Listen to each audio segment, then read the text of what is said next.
BJP পরিচালিত আগরতলা পুর নিগমের 1 বছর পূর্তি উপলক্ষে শনিবার আগরতলা পুর নিগমের 20 নং ওয়ার্ডের উদ্যোগে দুস্থদের মধ্যে শীত বস্ত্র হিসেবে কম্বল বিতরণ করা হয়।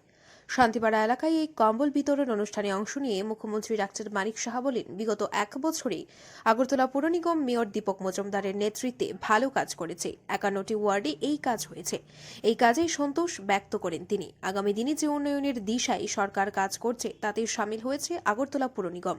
স্বচ্ছতার সঙ্গে মানুষের মৌলিক অধিকারগুলি পূরণে কাজ চলছে বলে জানান মুখ্যমন্ত্রী।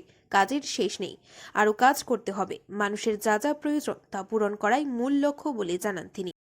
ভালো কাজ করেছে এএমসির মাননীয় মেয়র সাহেব দীপক মজুমদারের নেতৃত্বে। আমাদের যে 51টা ওয়ার্ড আছে সব জায়গায় ভালো কাজ হয়েছে এবং 1 বছর পূর্তি হলো। তো সেই উপলক্ষে আজকে 20 নম্বর ওয়ার্ডের তরফ থেকে যাদের প্রয়োজন তাদেরকে কম্বল দেওয়া হয়েছে। তো সব দিকেই একটা বলা যায় বর্ষপূর্তি 1 বছর পূর্ণ হলো।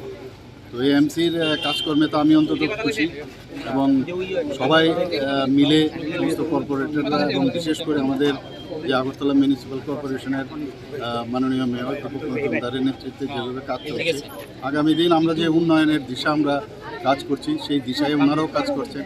প্রধানমন্ত্রী নরেন্দ্র মোদীজি এক কথাই সবসময় বলেন স্বচ্ছতার সাথে কাজ করা। তো আমাদের সরকারও করছে, ওনারাও স্বচ্ছতার সাথে মানুষের যে মৌলিক যে বিষয়গুলো সেইগুলোর দিকে নজর রেখে কাজ করে চলছে। আমি ওনাদেরকে বলবো যে আরও কারণ কাজের শেষ নেই, আরও কাজ করতে হবে, আরও বেশি পরিমাণে কাজ করতে হবে। তো মানুষকে যা তাদের প্রয়োজন সেগুলো মিটিয়ে দেওয়াটাই আমাদের উচিত করতে হবে।